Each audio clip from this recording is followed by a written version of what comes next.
Let's talk about some slow starting hitters next on Fantasy Baseball Today in 5.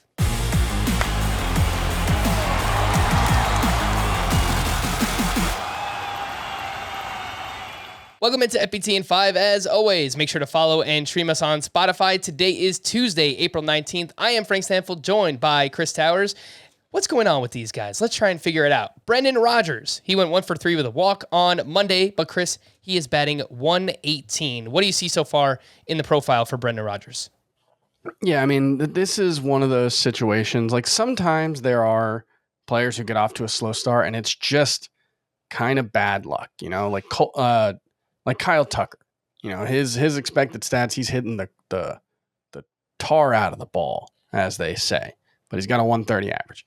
Brendan Rodgers is not that. Brendan Rodgers is striking out too much. He's hitting a lot of ground balls, and he's not hitting the ball particularly hard. All of those things, if they continued moving forward, would be really bad for Brendan Rodgers. He would probably get sent to the minors if he had a 34% strikeout rate by the time June 1st rolls around. On April 19th, when we're 10 games into the season or 12 games into the season, it's hard to be too concerned about it. This is just what happens, I think. Brendan Rodgers, among the guys we're going to talk about, is probably the most concerning just because, one, he plays on a team in the Rockies that occasionally does weird stuff with their lineup that doesn't make sense to outside observers. And so, 3 bad weeks from Brendan Rodgers, maybe that earns him an extra day off or two. But I'm not too concerned. And, if someone was looking to drop him or panic trade him, he's someone I would be looking to buy.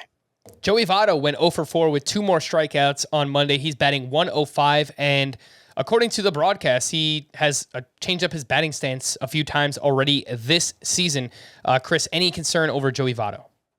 Yeah, Joey Votto's going to tinker until he figures it out. I think that's the thing that we should take away from the past few seasons. I feel like there's probably been half a dozen times over the last 4 or 5 seasons where someone on this podcast has said, maybe this is it for Joey Votto, and it hasn't been true yet. So my position on Joey Votto is I'm going to need a very, very compelling reason to believe that he's finished, and 11 bad games just isn't enough for me. He's someone who has reinvented himself over the past couple of seasons, turned himself into a power hitter last year. And I remember seeing a quote this offseason that was something to the effect of, if I thought I couldn't reinvent myself, I would have retired.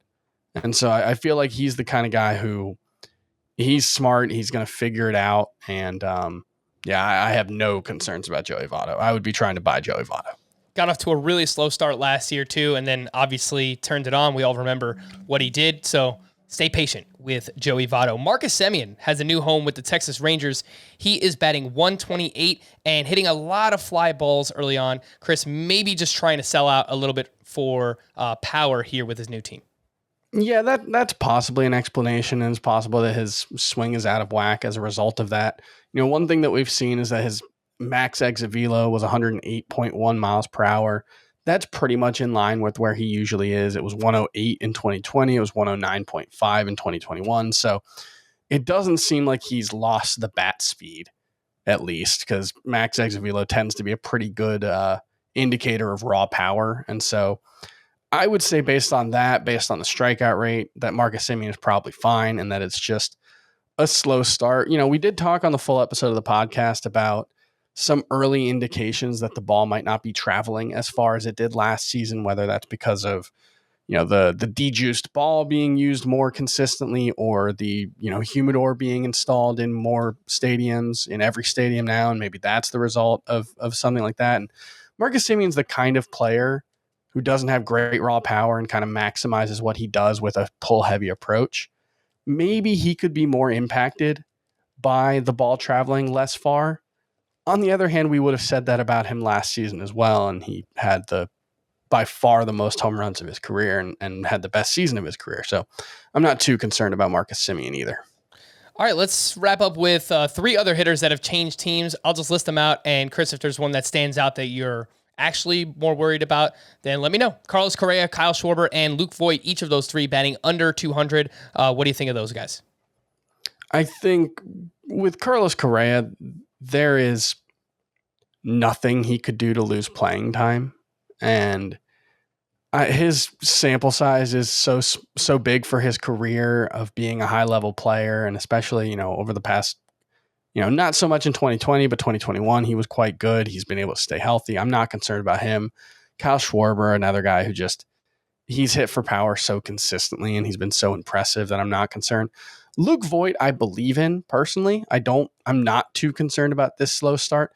The reason I would be concerned about it, if I was going to be, is just that, it's possible he could start losing playing time because he is mostly a DH. And so if he's not hitting, what is he bringing to the table? So that would be the concern with Luke Voit, but I think it's probably 2 weeks too soon to really be concerned about that. All right. For more extensive fantasy baseball coverage, listen to the Fantasy Baseball Today podcast on Spotify, Apple Podcasts, Stitcher, your smart speakers, or anywhere else podcasts are found. And thanks for listening to Fantasy Baseball Today in 5. We'll be back again tomorrow morning. Bye-bye.